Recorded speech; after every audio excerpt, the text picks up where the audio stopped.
En el día 299 de nuestro reto Lee la Biblia este año, vamos a hablar acerca de que si no está bien, entonces no es el final.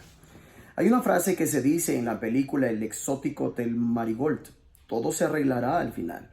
Y si no está bien, entonces no es el final. Estas palabras contienen una verdad teológica profunda que va mucho más allá del contexto de la película. Salmo 119, versículos 105 al 112, dice lo siguiente: Lámpara es a mis pies tu palabra y lumbrera a mi camino. Juré y ratifiqué que guardaré tus justos juicios. Afligido estoy en gran manera. Vivifícame, oh Jehová, conforme a tu palabra. Te ruego, oh Jehová, que te sean agradables los sacrificios voluntarios de mi boca y me enseñes tus juicios. Mi vida está de continuo en peligro, mas no me he olvidado de tu ley. Me pusieron lazo los impíos, pero yo no me desvié de tus mandamientos. Por heredad he tomado tus testimonios para siempre, porque son el gozo de mi corazón. Mi corazón incliné a cumplir tus estatutos de continuo hasta el fin. Salmo 119 dice: corre la carrera hasta el final. Determínate a como el salmista permanecer fiel al Señor hasta el mismo final de tu vida. Di: inclino mi corazón a cumplir tus decretos para siempre y hasta el fin. De alguna manera tu vida es una carrera de obstáculos en la que hay trampas a lo largo del camino. Se da la tentación de apartarse y hay sufrimiento. ¿Cómo podrás evitar tropezar o hacer un desastre con tu vida? Ir por la vida a oscuras es algo que da miedo y es peligroso. La respuesta del salmista es que en medio de la oscuridad circundante del mundo, la palabra de Dios provee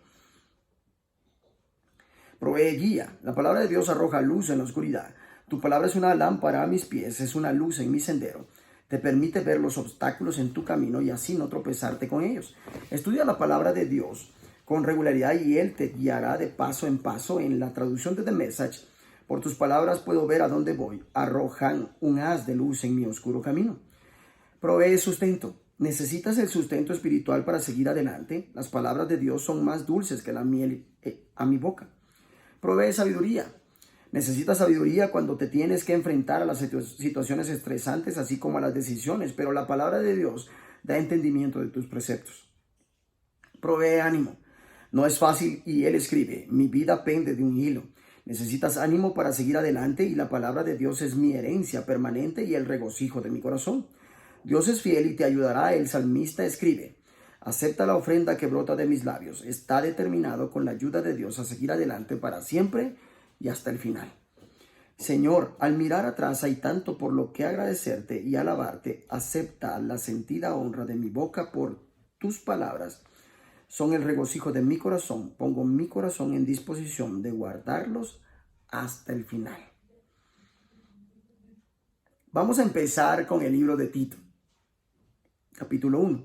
Salutación. Pablo, siervo de Dios y apóstol de Jesucristo, conforme a la fe de los escogidos de Dios y el conocimiento de la verdad que es según la piedad, en la esperanza de la vida eterna, la cual Dios, que no miente, prometió desde antes del principio de los siglos y a su debido tiempo manifestó su palabra por medio de la predicación que me fue encomendada por mandato de Dios nuestro Salvador.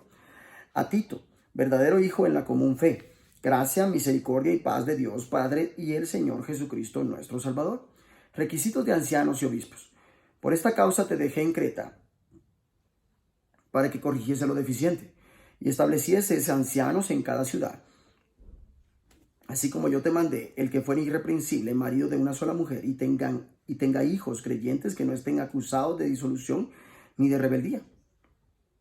Porque es necesario que el obispo sea irreprensible como administrador de Dios, no soberbio, no iracundo, no dado al vino, no pendenciero, no codicioso de ganancias deshonestas, sino hospedador, amante de lo bueno, sobrio, justo, santo, dueño de sí mismo, retenedor de la palabra, fiel tal como ha sido enseñada, para que también pueda exhortar con sana enseñanza y convencer a los que contradicen. Porque hay aún muchos contumaces, habladores de vanidades y engañadores, mayormente los de la circuncisión, a los cuales es preciso tapar la boca, que trastornan casas enteras, enseñando por ganancia deshonesta lo que no conviene. Uno de ellos, su propio profeta, dijo: los cretenses, siempre mentirosos, malas bestias, glotones, ociosos. Este testimonio es verdadero, por tanto, repréndelos duramente para que sean sanos en la fe, no atendiendo a fábulas judaicas ni a mandamientos de hombres que se apartan de la verdad. Todas las cosas son puras para los puros, mas para los corrompidos e incrédulos nada les es puro. pues hasta su mente y su conciencia están corrompidas. Profesan conocer a Dios, pero con los hechos lo niegan, siendo abominables y rebeldes, reprobados en cuanto a toda buena obra.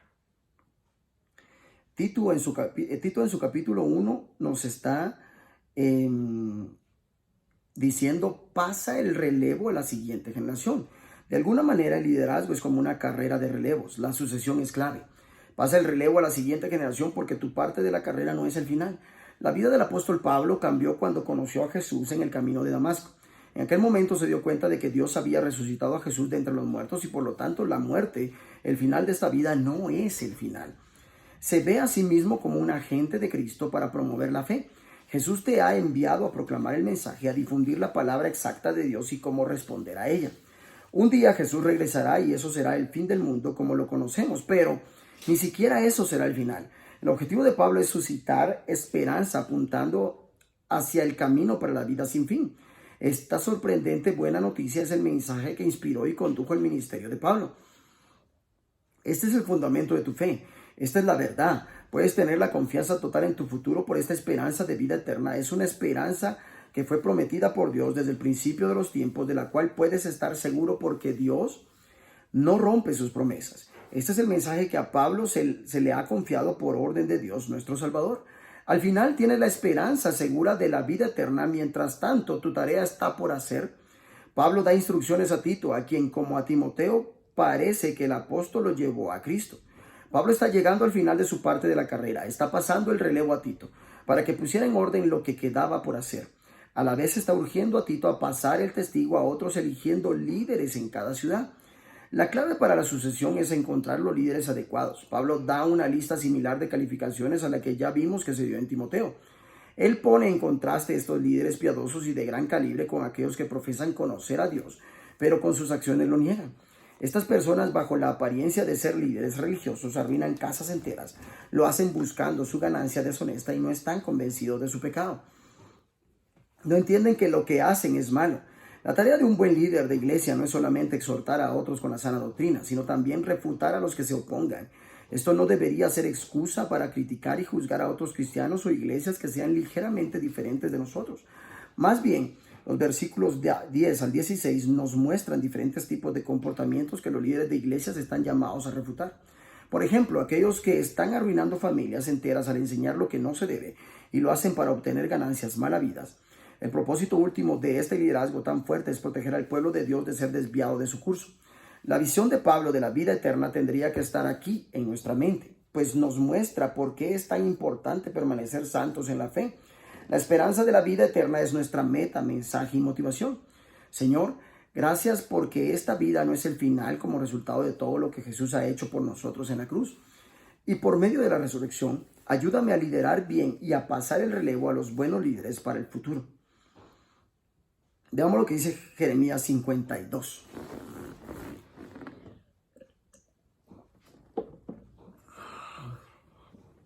Reinado de Sedequías. Era Sedequías de edad de 21 años cuando comenzó a reinar y reinó 11 años en Jerusalén. Su madre se llamaba Amutal, hija de Jeremías de Libna, e hizo lo malo ante los ojos de Jehová conforme a todo lo que hizo Joacim. Y a causa de la ira de Jehová contra Jerusalén y Judá, llegó a echarlos de su presencia y se rebeló Sedequías contra el rey de Babilonia. Caída de Jerusalén.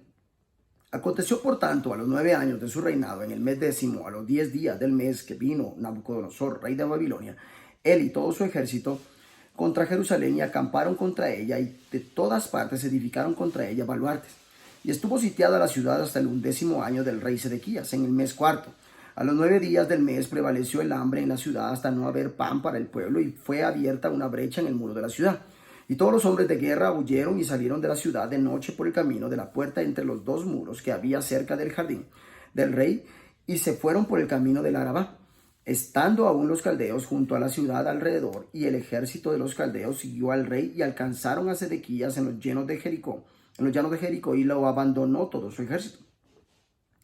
Entonces prendieron al rey y le hicieron venir al rey de Babilonia a Ribla, en tierra de Amat, donde pronunció sentencia contra él. Y degolló el rey de Babilonia a los hijos de Sedequías delante de sus ojos, y también degolló en Ribla a todos los príncipes de Judá.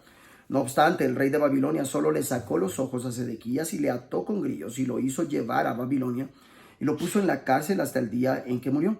Cautividad de Judá. Y en el mes quinto, a los 10 días del mes, que era el año 19 del reinado de Nabucodonosor, rey de Babilonia, vino a Jerusalén Nabuzaradán, capitán de la guardia, que solía estar delante del rey de Babilonia, y quemó la casa de Jehová y la casa del rey y todas las casas de Jerusalén, y destruyó con fuego todo edificio grande.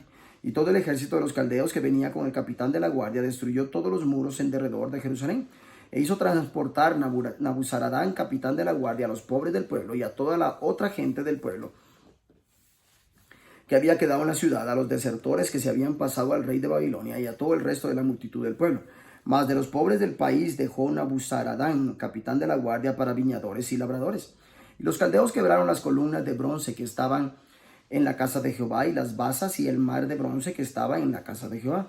Y llevaron todo el bronce a Babilonia. Se llevaron también los calderos, las palas, las despabiladeras, los tazones, las cucharas y todos los utensilios de bronce con que se ministraba, y los incensarios, tazones, copas, ollas, candeleros, escudillas y tazas, lo de oro por oro y lo de plata por plata. Se llevó el capitán de la guardia las 2 columnas mar y los 12 bueyes de bronce que estaban debajo de las basas que había hecho el rey Salomón en la casa de Jehová.